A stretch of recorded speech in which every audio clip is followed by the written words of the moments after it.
တချိန်တုန်းကရွှေတိကုံစီတီကျော်ကြီးနဲ့မနီးမဝဲမှာဦးဖို့ထီဆိုတဲ့လူချမ်းသာတူရှိခဲ့ပါတယ်။ဦးဖို့ထီမှာအလွန်ချောမောလှပါတဲ့သမီးလေးတစ်ယောက်ရှိပြီးသူ့နာမည်ကတော့မဆန်ဒီဖြစ်ပါတယ်။မဆန်ဒီဟာအယမ်းချောတာမှန်ပေမဲ့အယမ်းကိုမာနကြီးပြီးအလိုကြီးသူလည်းဖြစ်ပါတယ်။သူမဟာကိုမိမြက်တယ်လို့ယူဆပြီးသာမန်လူတွေနဲ့ဆက်ဆံရတာကိုမကြိုက်ပါဘူး။တနည်းမှာတော့ဦးဖို့ထီဟာသမီးဖြစ်သူအတွက်တင့်တော်တဲ့ခင်ပွန်းလောင်းကိုရှာဖွေဖို့ဆုံးဖြတ်လိုက်ပါတယ်။မဆန်ဒီကတော့ပုံမှန်အတိုင်းပင်မာနတကားကြီးကိုစိတ်ထားပါတယ်။သူမကဖခင်သမီးလိုချင်တဲ့ခင်ပွန်းလောင်းဟာချမ်းသာရမယ်၊ရုပ်ရည်ချော်မောရမယ်ပြီးတော့သူ့ကိုယ်သူဘယ်တော့မှမဂုဏ်ယူတဲ့သူဖြစ်ရမယ်လို့ပြောလိုက်ပါတယ်။ဦးဖို့ထီဟာသမီးရဲ့စံသားတွေကြောင့်စိတ်ရှုပ်ထွေးသွားပါတယ်။ချမ်းသာပြီးချောမောတဲ့သူကကိုမဂုဏ်ယူပဲဘလို့နေနိုင်ပါမလဲ။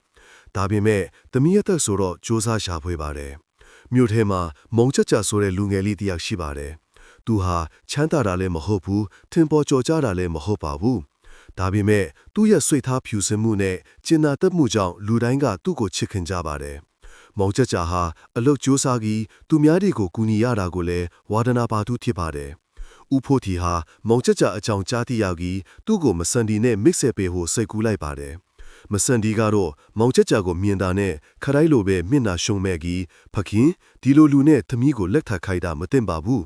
သူကဆင်းရဲတယ်အထင်ကရာလည်းမဟုတ်ဘူးလို့ပြောပါတယ်ဒါပေမဲ့ဦးဖို့ထီဟာတော့သမီးရဲ့စီကန်းချက်တွေထဲကတစ်ချက်ကိုသူပြည့်မီနေတယ်လို့ပြန်ပြောပါတယ်မဆန်ဒီကမေးတော့ဦးဖို့ထီဟာသူဟာချမ်းသာတာမဟုတ်ပေမဲ့သူ့ကိုယ်သူဘယ်တော့မှမဂုဏ်ယူဘူးသူ့ရဲ့ကျင်နာမှုနဲ့စိတ်ကောင်းဟာသူပိုင်ဆိုင်တဲ့စီးစိမ်တွေထက်အဖိုးတန်တယ်လို့ဖြေပါတယ်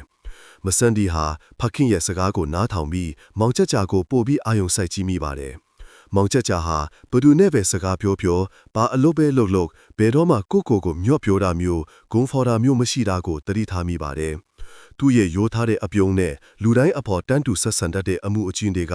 မဆန်ဒီရဲ့မာနတွေကိုတဖြည်းဖြည်းလျော့ကျစေခဲ့ပါတယ်။နောက်ဆုံးတော့မဆန်ဒီဟာမာနနဲ့အလိုကြီးမှုဟာစစ်မှန်တဲ့ပျော်ရွှင်မှုကိုမပေးနိုင်ဘူးဆိုတာကိုနားလည်လာပါတယ်။သူမဟာမုံချက်ချာရဲ့စိတ်ထားကောင်းကိုတန်ဖိုးထားလာပြီးနှစ်ဦးသားပျော်ရွှင်စွာလက်ထပ်ခဲ့ကြပါတယ်။ပုံပြင်ရဲ့အနှစ်သာရ